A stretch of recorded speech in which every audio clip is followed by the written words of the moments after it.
ତେବେ ଦର୍ଶକ ବନ୍ଧୁ ଭାରତରେ ସୁରକ୍ଷା ବିଷୟରେ ପ୍ରଶ୍ନ କରିଥିଲେ ପାକିସ୍ତାନୀ ସାମ୍ବାଦିକ।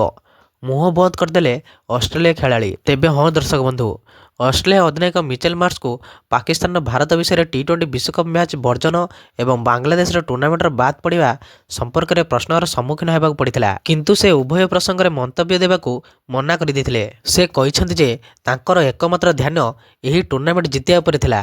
ଅଷ୍ଟ୍ରେଲିଆ ଅଧିନାୟକଙ୍କୁ ଦଳର ପ୍ରଦର୍ଶନ ଏବଂ କ୍ଷେତ୍ର ବାହାରେ କାର୍ଯ୍ୟକଳାପ ବିଷୟରେ ପ୍ରଶ୍ନ ପଚରାଯାଇଥିଲା, ଯାହା ଭାରତ ଏବଂ ଶ୍ରୀଲଙ୍କାରେ ଫେବୃଆରୀ 7 ତାରିଖରେ ଆରମ୍ଭ ହେଉଥିବା ଟି20 ବିଶ୍ୱକପ୍ ସମ୍ପର୍କିତ ବିତର୍କକୁ ତ୍ୱରାନ୍ୱିତ କରିଛି। ତେବେ ଫେବୃଆରୀ 15 ତାରିଖରେ କଲମ୍ବୋରେ ଭାରତ ବିପକ୍ଷରେ ପାକିସ୍ତାନର ମ୍ୟାଚ୍ ବର୍ଜନ ବିଷୟରେ ପଚରାଯିବାରୁ ମାର୍ଶ କହିଥିଲେ, ମୁଁ ଏହି ସମୟରେ ଏହା ଉପରେ ମନ୍ତବ୍ୟ ଦେବାକୁ ଚାହୁଁନାହିଁ। ଆମେ କେବଳ ବିଶ୍ୱକପରେ ଆମର ଖେଳ ଉପରେ ଧ୍ୟାନ ଦେବାକୁ ଯାଉଛୁ।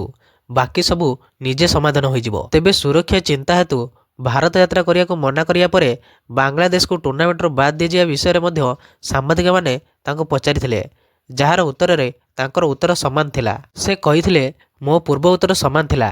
ଆମେ ବିଶ୍ୱକପ୍ ଜିତିବାକୁ ଚେଷ୍ଟା କରିବୁ ଏବଂ ଏହା ଆମର ଏକମାତ୍ର ଲକ୍ଷ୍ୟ। ଏକ ଅଷ୍ଟ୍ରେଲିଆନ ଦଳ ଭାବରେ ଆମେ ଆମର ସୁରକ୍ଷା ସୁନିଶ୍ଚିତ କରିବା ପାଇଁ ସେଠାକାର ଲୋକଙ୍କ ଉପରେ ବିଶ୍ୱାସ କରୁ। ମୁଁ ଏତିକି କହିପାରିବି। ତେବେ ମାର୍ଶ କହିଛନ୍ତି, ଏହି ସିରିଜରେ ଆମେ ସଂଘର୍ଷ କରିଛୁ, ଏଥିରେ କୌଣସି ସନ୍ଦେହ ନାହିଁ। କିନ୍ତୁ ଗତ 18 ମାସ ଧରି ଆମେ ବିଶ୍ୱର ଶ୍ରେଷ୍ଠ ଦଳମାନଙ୍କ ମଧ୍ୟରୁ ଗୋଟିଏ ହୋଇଛୁ ଏବଂ ସ୍ପିନ୍ ବୋଲିଂ ବିରୁଦ୍ଧରେ ଭଲ ପ୍ରଦର୍ଶନ କରିଛୁ। ବିଶ୍ୱକପରେ ଆମେ ଏଠାରେ ପାଇଥିବା ଅଭିଜ୍ଞତାର ଫାଇଦା ନେବାକୁ ଚେଷ୍ଟା କରିବୁ। ଆମେ ଜାଣୁ ଯେ ଆମର ଦଳ ଏପରି ପରିସ୍ଥିତିରେ ଭଲ ପ୍ରଦର୍ଶନ କରିବାକୁ ସକ୍ଷମ। ତେଣୁ ଆମେ ବିଶ୍ୱକପକୁ ନେଇ ବହୁତ ଉତ୍ସାହିତ। ତେବେ ଏହିଭଳି ପ୍ରକାର ଭିଡ଼ିଓ ଦେଖିବା ପାଇଁ ଆପଣମାନେ ଏହି ଚ୍ୟାନେଲକୁ ସବସ୍କ୍ରାଇବ୍ କରିଦିଅନ୍ତୁ, କାରଣ ଏହିଭଳି ପ୍ରକାର ଭିଡ଼ିଓ ଆପଣମାନେ ଏହି ଚ୍ୟାନେଲରେ ଦେଖିବାକୁ ପାଇବେ। ତେବେ ରହିଲି, ଜୟ ଶ୍ରୀରାମ।